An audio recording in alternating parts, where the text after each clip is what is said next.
Hello, hello, everybody. We're gonna wait a couple of minutes, let some people in. Thanks for joining. Thank you for coming.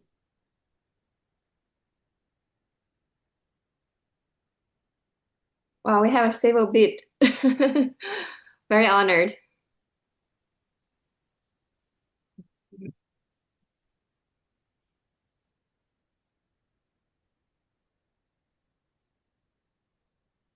So, Liz, I'll just do an introduction and then I'll start sharing. I'll turn it over to you.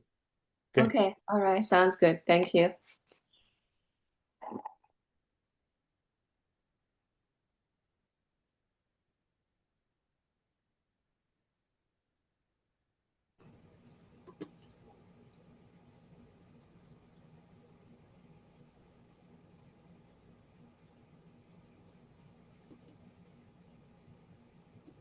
Give it a couple more minutes here. Okay.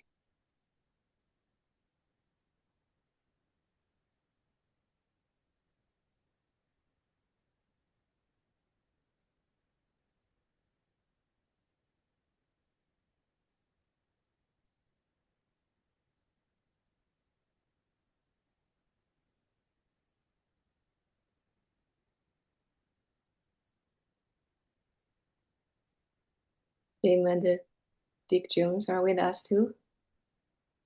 hmm Very honored.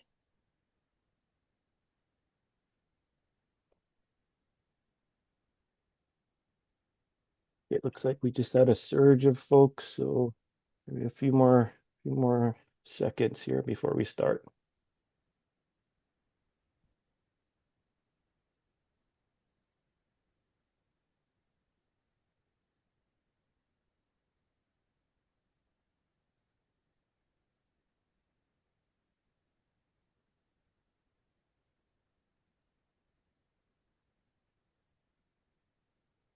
Okay, Annie, if you don't mind, I'll let you catch the rest of the folks when they come in.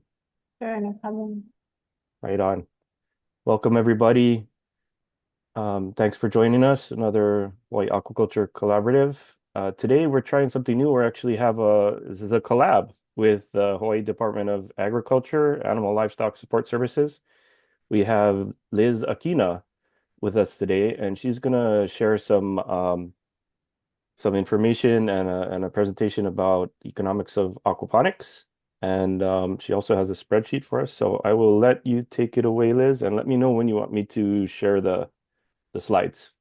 Okay, all right, okay. Oh yeah, please start with the first slide. The first page, please. Okay, give me a second. Okay. I think maybe I can minimize my window so I can see it too. Okay, give me 1 second. Sorry.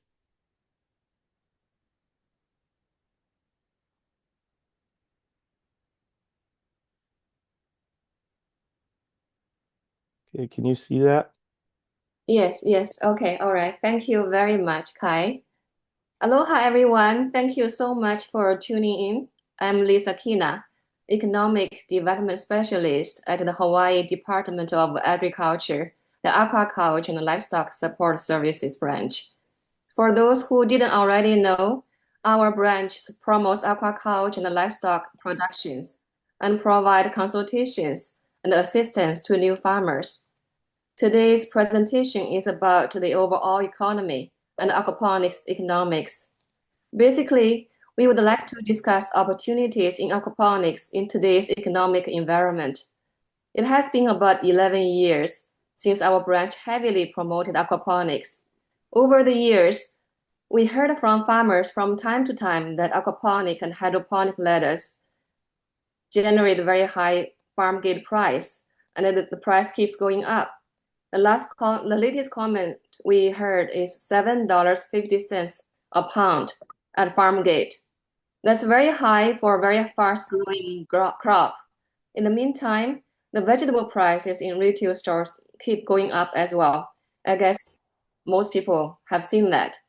Every time when I go to the regular retail store, the price tag just shocks me.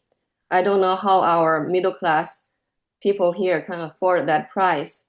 So we think there are opportunities in aquaponic farming to produce both fish and various vegetables.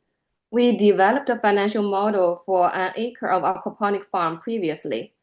In today's workshop, we will show you the new return on investment figure after we update the many numbers in this model to make them relevant. Next slide, please, Kai. Kai, can we go to the next slide? Yeah.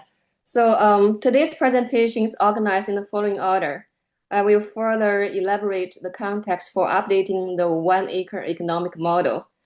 After briefly talking about aquaponics concept, I will spend a good amount of time explaining details of the model.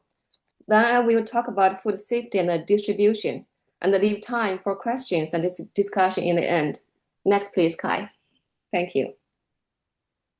So this country just experienced very bad inflation starting from 2020. And I think we are at the tail end of it. This is my personal view based on the recent consecutive low inflation rate and the decreasing gas price. Hawaii residents especially feel the pain of the negative impacts from the highest inflation in the nation. I will go over the leading factors, in my opinion, that shape consumer spending and their impacts on agriculture and aquaculture. The list is not comprehensive, but I think it will give us some good ideas. Next, please. Overall, in Hawaii, I noticed that animal protein price increased in the past several years, but not as much as the increase in vegetable prices. Next, please. Hawaii's personal income growth is far less than the groceries price increase. Hawaii had the highest inflation in the nation. According to Civil Beat, in Honolulu County, the real median income for Asian households stayed nearly flat between 2019 and 2022, while Native Hawaiian and Pacific Islander households saw their real income decline by 15.2%. For white households, the figure was a 9% drop. Next, please. In 2025, Hawaii residents spent $556 to $639 a month on groceries versus $503 a month in average in the mainland. Hawaii has the highest electricity rate and the highest housing cost in the United States. Hawaii residents spend over 53% of their monthly income on housing. I could go on, but the point is clear. The majority of Hawaii residents don't have much disposable income left. Next, please. One positive note is that the gas prices have started to come down in Hawaii. Inflation is close to the target rate, which is 2% nationally. Next, please. We are in the midst of a series of tariff negotiations. As of now, there's a 34% tariff increase on China's tilapia and other products. Since Hawaii imports most tilapia from China and Taiwan, there is a favorable situation for tilapia farmers. This is a favorable situation for tilapia farmers in Hawaii. Next, please. The U.S. vegetable and fruit production has decreased a lot in the last 2 decades. According to the USDA, U.S. fruit production has dropped by 36%, and the vegetable production by over 6% from 2003 and 2024. With the increasing reliance on imports, over the last 5 years, vegetable production declined by over 3%, while Mexican exports increased by almost 40%. This trend is also reflected in the number of vegetable farms, which decreased by 6.5% between 2017 and 2022. The USDA also projects only slow growth for vegetable production through 2033, reflecting rising import competition and the changes in production practice. Next, please. The USDA National Agricultural Statistics Service issues a Hawaii vegetables and the melon crops report almost every year. Here's the link. Thanks to the excellent work done by the statisticians, we have some insight into the local production and ag trade. I'll go over the extrapolated figures from this very helpful report. Next, please.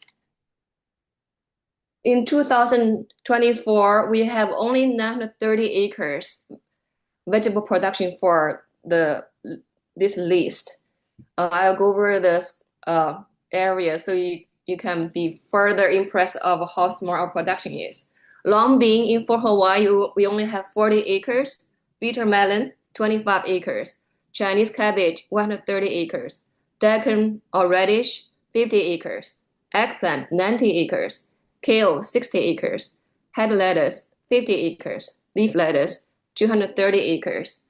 Romaine lettuce, 80 acres. Green onion, 175 acres. So we have 1.4 million residents here and over 10 million visitors a year. This is really a small production. What do you think, Kai? All right. Okay, next slide, please. So this slide, so I calculated the farm gate price based on that report. Long bean, farmers can sell it at $2.33 a pound. Bitter melon, $2.03 a pound. Chinese cabbage, $1.26 a pound. Daikon or radish, $1.16 a pound. Eggplant, $1.63 a pound. Kale, $4.02 a pound. Head lettuce, $2.81 a pound. Leaf lettuce, $3.20 a pound. Romaine lettuce, $2.76 a pound. Green onion, $3.11 a pound. Next, please. So I took 2024 report and 2020 report information, put it together. I got these two tables. This tells us the trend of lettuce production and the scale of the production, where it is at as of 2024. So we have about $10 million industry of lettuce production. The production acreage hasn't gone up a lot. There's some increase. That's a good trend. The total production poundage is not a lot more. It's my extrapolation estimate that our soil-based lettuce production has very small yield, less than 10,000 pounds an acre. Well, aquaponic or hydroponic production is a lot higher, which I'll tell you later. And the lettuce price has a positive trend here. You can see head lettuce price is $2.29 at 2020 to $2.81 in 2024. Leaf lettuce, even more increase from $1.82 a pound to $3.20 a pound. Romaine lettuce from $1.81 a pound to $2.76 a pound. Next, please. So this is a very simple aquaponics system. It's a very small graphic, so you can see how water flows. Most people know how aquaponics work in Hawaii, so I won't go further on that. I just want to share that in practice, some farmers, they switched to decoupled systems instead of this full circulation system to reduce the complexity in managing both fish farming and vegetable growing at the same time. Next, please. So our model was built on data from 3 farms 11 years ago. These farms are Mary's Gardens, Kunia Country Farms, and Iliili Farms. So this model farm has a 1 acre footprint, with 20% of it for fish farming and 80% for lettuce growing. Manoa lettuce has been a very popular variety grown in aquaponics. So we built this model assuming tilapia and manoa lettuce as main outputs. The initial cash investment is about $105,000, and the rest of the investment can be financed by a loan, aquaculture loan from our department's loan division. Our aquaculture loan is at 5%, and it's a 40-year loan. It also this loan division also has a product called operation loan. So you can also borrow at 5% for 40 years. In this model, there is this operation loan of $127,000, and then aquaculture loan $200,000. In our model, we don't use a 40-year amortization because there are many unexpected expenses when a farm is actually in operation. So we want to blow up the expense a little bit, that portion, to give you a more moderate return, but the return is still good, which you can see later. So we think the loan, working capital loan can pretty much be paid off in the first year of operation. Next, please. So these are the most important data from this model. So the grow bag, the raft system for growing lettuce is about 19,800 square feet. And there are 14 fish tanks, and it's a floating raft design. So the raft is made of those foam boards.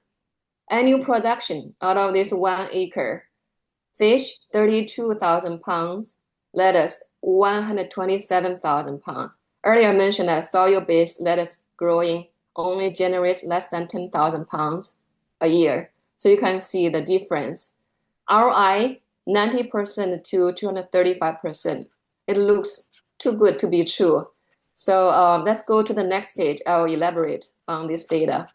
So I'll talk about the fish department first. So these tanks are 21 feet in diameter, 3 feet deep.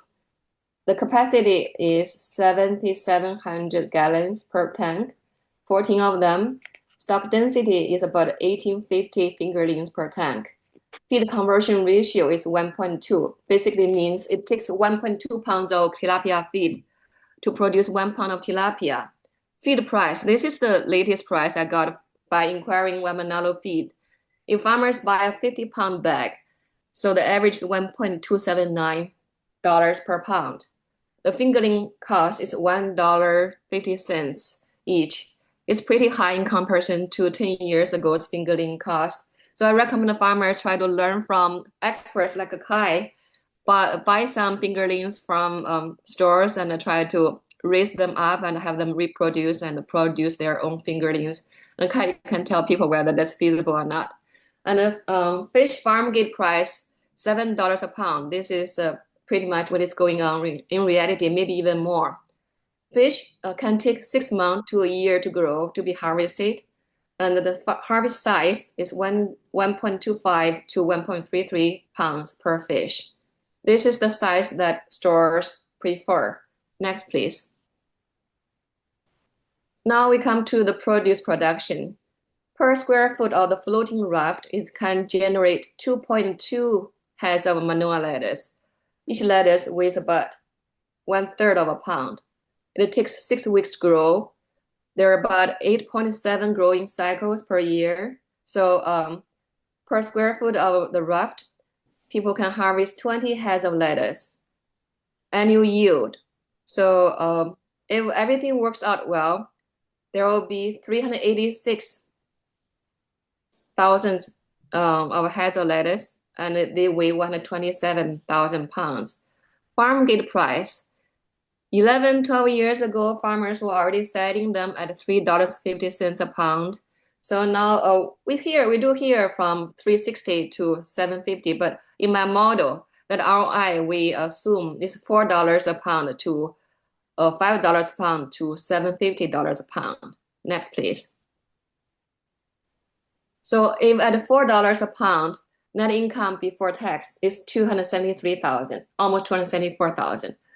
ROI is 90%. At $5 a pound, net income before tax is 400,000. ROI is 131%. At 750, the highest that we think, the net income before tax is $717,000. ROI is 235%. Next, please. There are hundreds of lettuce varieties. The common ones that we have seen selling in Hawaii: manua lettuce, red leaf lettuce, green leaf lettuce, curled endives, iceberg lettuce, romaine lettuce. Next, please. So this is a manua lettuce. And next, please.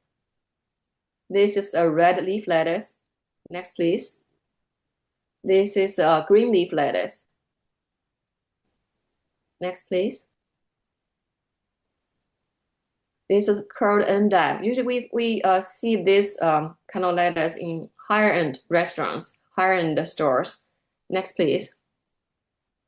There are other leafy greens we will do very well in aquaponics too.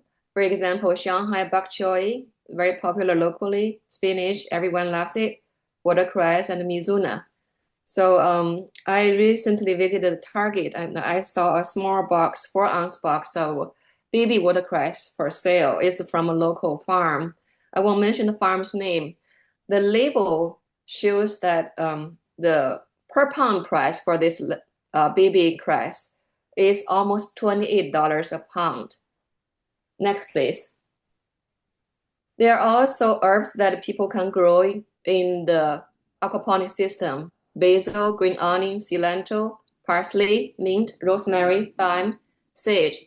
I don't know if you noticed, if you go into any stores, Safeway, Foodland, Times, you get a small bunch of cilantro, 2 or 3 pieces, and it's like over $2. Green onion in the stores usually is $2 or more now. Only in Chinatown, maybe some vendors still sell them at $1 per bunch. Next, please. So besides the floating raft design, some other farms, they use the NFT system. NFT stands for nutrient film technologies. They are basically PVC trees. They are narrow, they have many holes. So we put information online from a US vendor and from an Alibaba vendor from China. We don't promote anybody's businesses here. We just want to get some number here so people can get some idea. So this American vendor's price, without shipping, the average is $3.81 per plant whole. So, it's like a home for a plant. And the Alibaba price is $1.24 per whole. And this one is with the shipping. So it's about 23% of the US price. So with this kind of design, you can get 267,000 pounds a year in comparison to a floating raft yield, 127,000 pounds a year. It more than doubles. Next, please. So next, very important, when you grow things like this, especially when people eat it raw, you need to have a good food safety practice. So the common requirement from established wholesalers is that they want farmers to go through the good agricultural practices certification and adopt good handling practices. Hawaii Department of Agriculture Quality Assurance Division has a food safety branch. They have auditors. They perform food safety audits, GAP or GAP audits for the USDA. Also, we can compare aquaponic production and the hydroponic production of vegetables. It's easier for aquaponic production to get organic certification because it uses organic fish waste water to fertilize the plants, while hydroponics is all synthetic fertilizer. But I have heard that not all nutrients can be obtained from fish wastewater. Sometimes farmers have to dose a little bit extra, so that may hinder the organic certification process. I'm not an expert in this field. Talking to organic certifier may help you learn more. For the fish side, hazard analysis and critical control points process shall be followed. Next, please. For distribution, these are just a list of common ways people sell. Retail stores, either you sell to them directly or you sell through wholesalers. Farmers market Chinatown for Asian veggies, direct selling, farm-side stores or pickup or delivery. So in my observation, I noticed the disproportional increase between the retail store grocery price and the people's income in Hawaii. My suspicion is that this has limited the people's spending in these retail outlets. People couldn't afford, so they may have cut back. So the volume from these stores and their wholesalers may not as big as it could have been because people can't afford that price. So I think farmers should and need to think of creative ways to sell directly to consumers. So there are many ways. If you ask A, I'm sure it will give you some suggestions. So I won't elaborate here, but it is my observation that the market size is limited by the high retail price. I have heard stories that a Chinese farmer had to till in his 2 acres of ready to harvest daikons because he couldn't find buyers for them. So it's very sad. Next, please. Recently, I met with a Costco buyer. He was very pleasant, very friendly. He shared with me that Costco's markup is between 18 to 19%. That includes 2% for spoilage for the produce. And they often use Hawaiʻi Food Alliance as their distributor, meaning farmers can sell products or give products to HFA. HFA will ship it to Costco, using the cold chain practice. It may add 50 cents a pound on the cost. Through my research, I found out Costco actually has a loan program for land and equipment purchase other than other loans people can find. So the first loan Costco gave is to a San Diego-based supplier. The name is Andrew and Williamson Fresh Produce. So they got money from Costco. They borrowed money from Costco to acquire 1,200 acres of land in Baja California, Mexico, to purchase equipment also for growing organic raspberries and other crops. So Costco buyer expressed corporate interest in sourcing more local produce. So I believe there's room for our farmers to grow and sell more products. I think it takes a more closer, more frequent communication between farmers, buyers, retail store buyers, even consumers directly. There should be new ways of selling that shall be created to facilitate the success of new farmers and increase local production. That's my 2 cents. That's all for my presentation. Thank you so much for coming. Questions? Anyone? Thanks, Liz, for that. Yeah, does anybody have any questions for Liz? Hi, Danqing, I see you there. Hi, Danqing, do you have any feedback? No? Thank you so much for providing raw data for us to come up with this model. Thank you so much for your contribution to the industry. Um, Yeah, go ahead. Liz, yeah. Hi, Dan. Liz, we have a question from Anthony Mao. He wants to Okay. know what you use to calculate the ROI so we can understand where it results in Yes, 200. yes. Actually, let's see if we can share the spreadsheet here. Let me bring it up, see if I can share with you successfully. I'm looking at this spreadsheet. How do I share? If Hi. open it on your desktop and then It's my browser. It's in my browser. yeah, it should be okay. Then just there's the green share up arrow button on the bottom of your Zoom screen. You would Let's see. Okay, okay, all right. Let me go there. Let's see. Okay. Can you see this? yes. Okay. So this is our model. There are 5 worksheets. So we started from this multiple tables here. It tells you the tanks specs and lettuce production efficiency. And this is the price, farm gate price for tilapia, lettuce.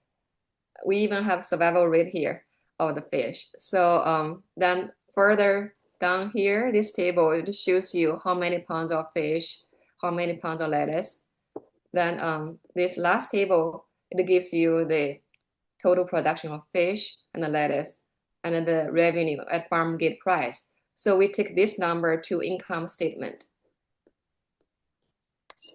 So here you can see all the expenses. So these expense items are what we learn from farmers. It may not include all, and you may not have everything here, but it's a start point. And with the labor, we assume $20 per hour, with a $6 per hour fringe benefit. Fish feed is at $1.79 per pound, and 1 acre we estimate it requires 3 full-time workers. And then fixed assets. This is what you need to consider to buy or to build to support such an operation.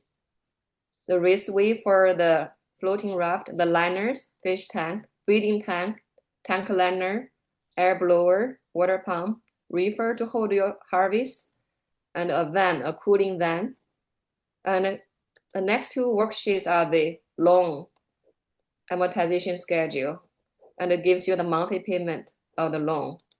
So they're all at 5%. And you can find this loan information from HDOE website. We can share this spreadsheet file to any inquirers when I go back to the Outlook. Anyone interested in this worksheet, we were happy to share. All right. Liz, thank you for Yes. sharing all this.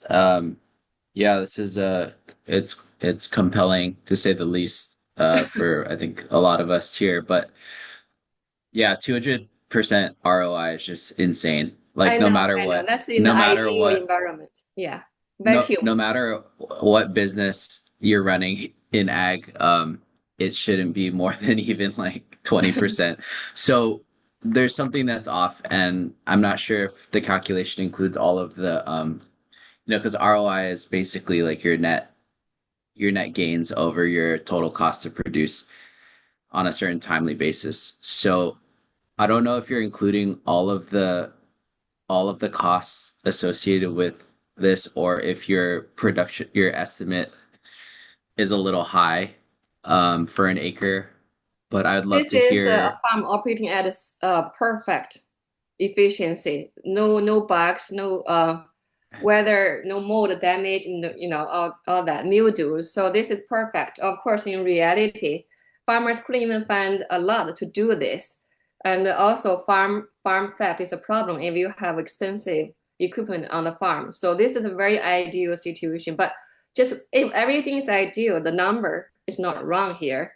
But I know in reality, there are so many challenges farmers have to face. This is just a template for you Yeah, to refer to when you start. It's better to start with a template than without it. for sure. I just don't want like a lot of people in this audience might be interested in actually doing the aquaponics, and I think it'd be injustice to steer them thinking that it's super productive for them. And there are people on this call and maybe in the audience that know of people that have tried to do aquaponics commercially and have failed for reasons that, like you said, just unforeseen circumstances. So I appreciate you making that clear. But I would like to know from like Dan Ching, all the legends that have done aquaponic production, what your ROI actually has been, if you can share that, just Yeah, to if get us you into the don't mind, ballpark. yes. Yeah. Um, Dan, you willing to share with Mhm. Anthony? Oh, sorry, you're on mute.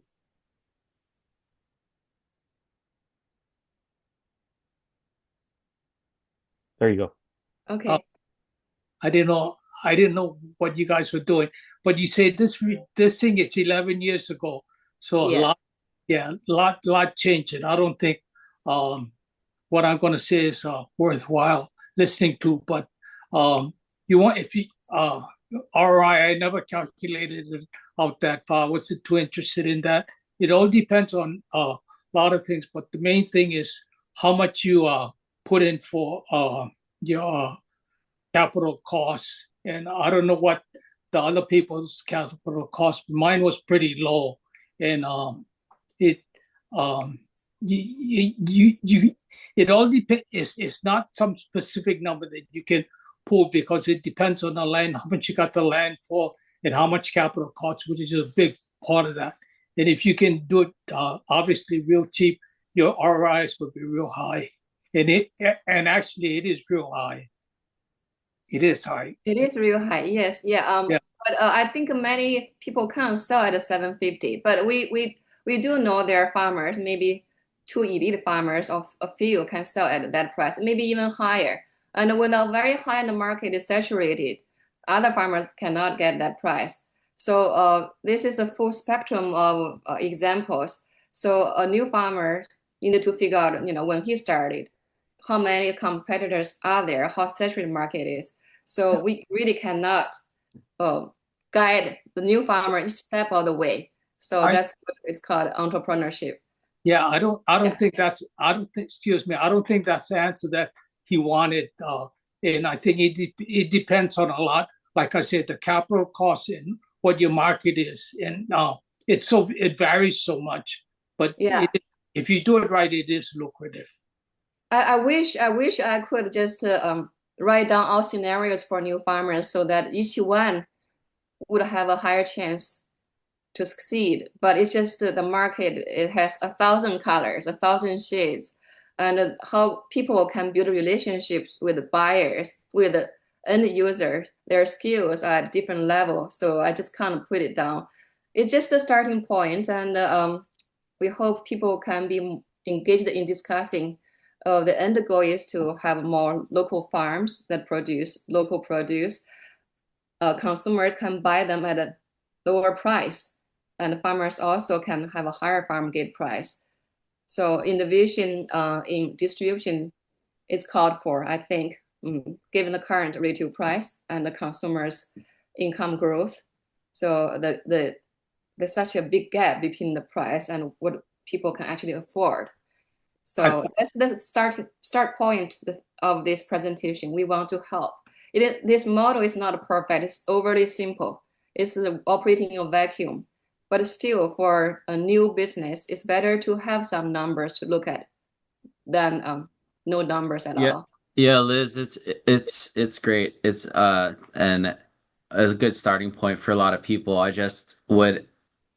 would really caution the tale that you're telling in That's that correct. number. That's why we have this disclaimer when we made the spreadsheet 11 years ago. Yeah, well, just because just because there is, from experience, there is no 200% ROI on a farm product across the board. I mean, I could be really wrong in saying that there's zero, but for a fresh produce product in Hawaii, that is just like astronomically high.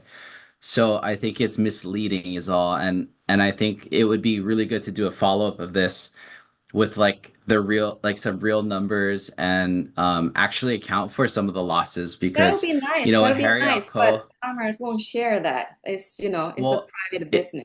Yeah. I mean, I'd be happy to share some of the numbers that I have seen and work with, but just to like That'd kind be of good. correct That'd it be good. back. Like a Kiki Anyway, farm, I think they earn good money, but I don't want to press on them to share their income figure. They sell to no, it's yeah. if you talk to people like Harry Ko, who has helped the industry, this particular industry, he always includes a corrective factor, which maybe is 20% for some industries, maybe it's Oh yeah. 30%, but You can discount the yield at 50%. It's still decent. So it's up to you. I give you the tools and you feel free to adjust. You just plug in the numbers.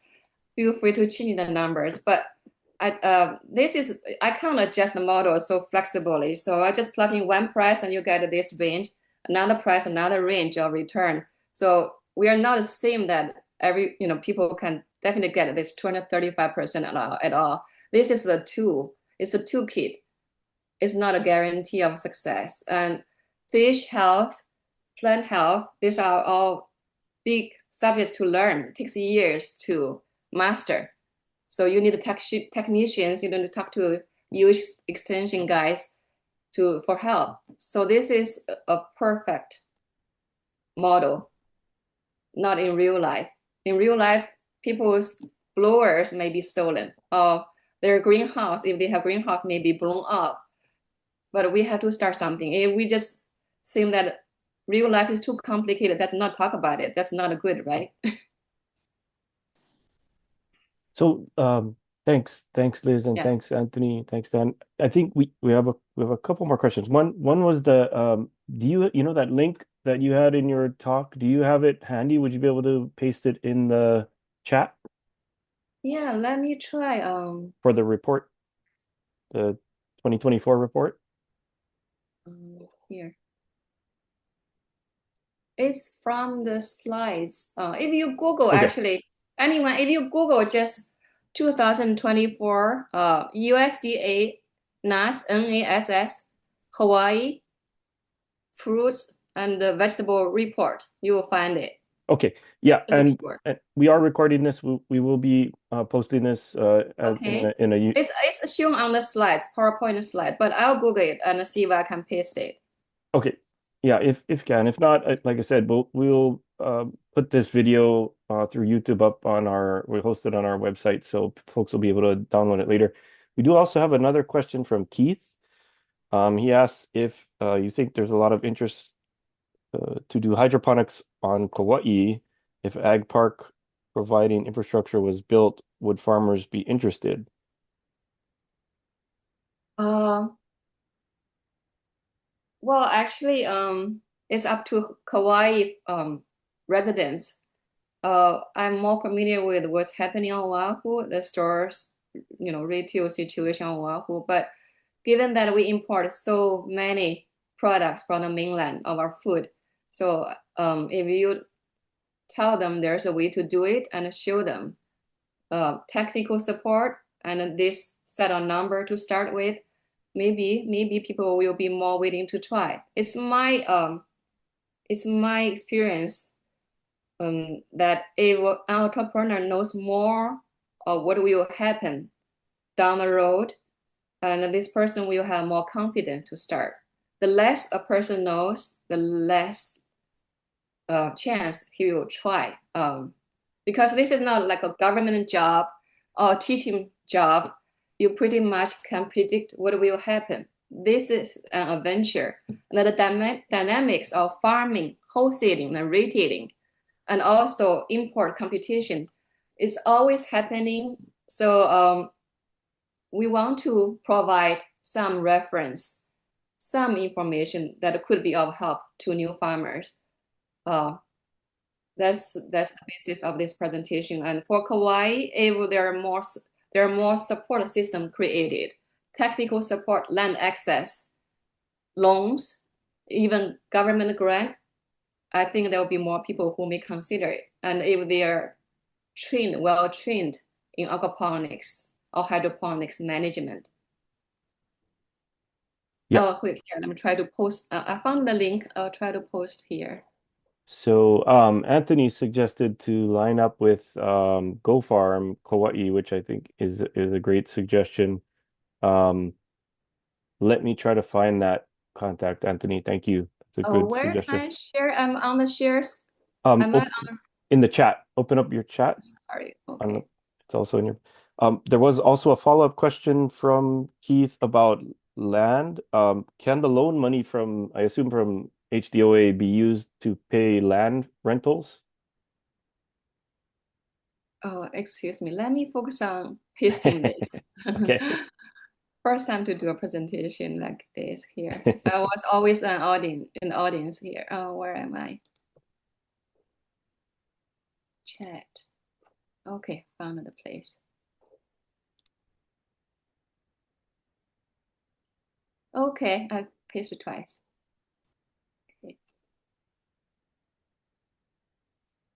Okay, it's here. All right. Okay, what's the question? Sorry. Just about land and Anthony, sorry, I couldn't find Kauai Go Farm, but here's the general Go Farm link in the chat. The question was, can you use the loan money from HDOA loans to pay for land rental? Or I guess lease. Rental. Yeah. Actually, I'm not sure. I know you can use to purchase land. For renting, I'm not sure. It's better to inquire with the loan division. There are many loan programs available. If you Google, you can find coverage on that. I think I interviewed Dean, the loan division director, 10 years ago or 12 years ago. There's a YouTube video. He talked about how to find loans. There's FSA, Farm Service Agency loan, right? Even under them, there are different sizes of loans. So there are private companies who lend to farmers. It's a long list. But a Costco loan is something new that I didn't expect they would offer. But obviously it has happened. Very nice.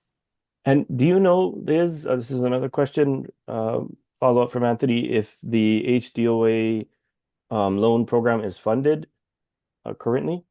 Oh, I'm not sure. Okay. Please ask the loan division. Okay. Great. Thank you. Does anybody have any other questions, Liz? I think we're Yeah, so we have a little more information like the NFT tree, the layout design from this Chinese vendor. Thanks to their effort, so we can, you know, get our numbers very high yield. It's based on their experience. So we just borrowed their data. If you want to see that graphic, the layout of NFT tree, we can share that too. So thank you, Liz. Is there a link or a resource where our audience can access your spreadsheet and the what you It's not described? posted online, but if you email me, let's go back to the slides. I think I put my information here, my contact information. Oh, okay. Well, actually, Uh, would you mind just adding it again to the chat real quick? Just sure, your sure. email? Here Yep. on the slide, if you could share the last page of the slides at the bottom, the picture is my contact information, but I go Yeah. type in here.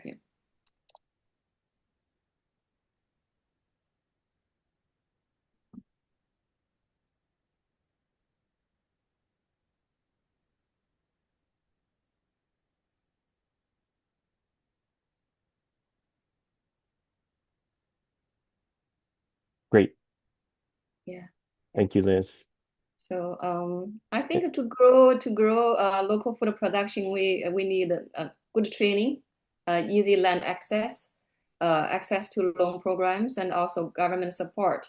Um, you can find Mexican tomatoes uh, in many stores. Some are very expensive. They grape tomatoes. They're over $6 a little container. So what the Mexican government did in the past 12 years, about 12 years, they finance half of the loop house cost or half of the greenhouse cost. So they do it in protect the culture environment. So they have replaced a lot of Florida fresh tomato production. So usually we say about free market, right? The market knows the best, but when a country comes, joins the competition, it's very hard. So I hope that our government will consider helping farmers too. Great.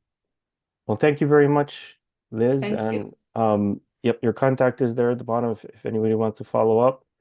And I think we're pretty much at the end of our time for today. So happy Aloha Friday to everybody. Have Thanks a for good weekend, joining. everyone. Thank you. Bye-bye. Bye, Dan. Thank you. Good to see you. Thank you, Dan. Bye-bye.